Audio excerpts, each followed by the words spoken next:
Temitope ọkọ ọdún o.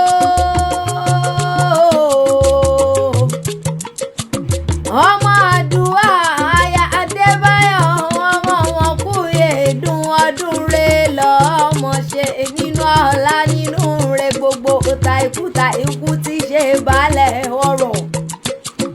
Adúmáradán mi mọ́mọ́ bínú pópẹ́ mi díẹ̀ kí n tó dé iná mọ̀nàmọ́ná níṣẹ́ mọ̀nàmọ́ná ládùúgbò wa pọ̀dún.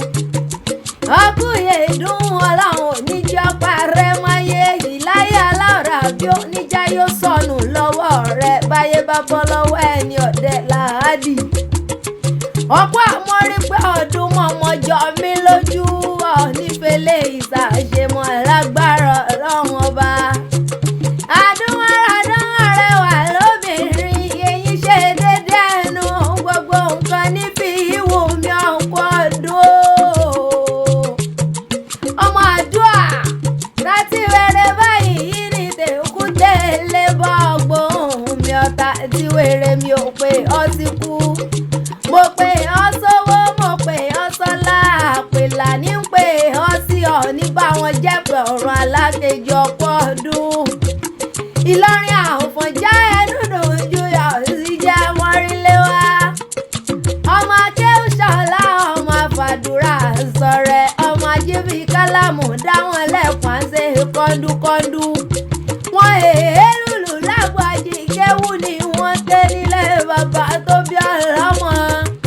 Òpó kọ̀rọ̀bìtì èyí tí ń bẹ lálẹ́ ọ̀yún nílé ọmọ aládẹ̀rín. Òpó kọ̀rọ̀bìtì ajagunna ajáṣẹ̀. Òpó kájà kárọ̀ yọ̀nà àbídẹ́sù káwẹ́ ní ọlọ́ba. Lé ọmọ ọba láyọ̀ ní ọmọ ọba láàfin ọmọ ọba ńlá tó ń jọba lọ ní ẹ̀kẹ́ mítà dúndùn wá sọ́lé ìrìndì àwọ̀. Lé ọmọ pọ́nmúlérò mọ̀já lẹ́kan àbídẹ́sù làkọ̀ ní ọmọ rírí pẹ̀tẹ́ tí gbàṣọ ọwọ́ mi mo lẹ́kẹ́ mítà dúndùn wá sọ́lé ìrìndì àwọ̀. Ṣé ìbílẹ̀ bàbá yín náà ti rọ́mọ láṣọ? Ọtí ṣọdún eléyìí iná eléyìí ò wá ní pímọdún fún ọ lágbára ọlọ́wọ́n ọba ọmọ bíi ọbẹ níbẹ̀ ṣọ àtẹ́lẹsẹ̀ abẹ́nàwó abẹ níbẹ̀ rólú. Ìyá àjọ mi lójú ò kọ́ pẹ́pẹ́pẹ́ bí àwọn àgbà kan tán fowó sóúnjẹ ọ̀run níjọ́ tí wọ́n pọ́ títí òwú dókínní. Bó bá ti wá wò kọ́ pẹ́ nílé ayé tó ọ̀ níròǹgbé sọnù bí ó ṣe bí ọmọ. Ikú oníjọ́ ọmọ gbà lọ́wọ́ rẹ̀ àrùn oníṣò ọmọlẹ̀ bí ewúrẹ́. Gbogbo ọ̀rọ̀ gbogbo tí ń pa wọ́n ní ẹ̀rín ọlọ́run oníjó pa wọ́n lẹ́kún. Ọ lè mọ̀ ṣe ipa rẹ̀ ó sì mọ̀ ká ọ ní báwọn náà jà wéréwéré.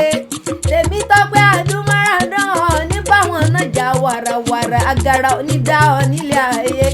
Lọ́la lára bí bó bá dà mọ́dún kájọ fa ikú dẹ́gbẹ̀ẹ́ra ni ọ ní bọ́sọ̀nù láàrin wa. Orógbó ló ní ọ̀gbó obì ló ní ọbì ikú dànù wọ̀ nípa rẹ̀ máyé ọkọ̀ ọdún o.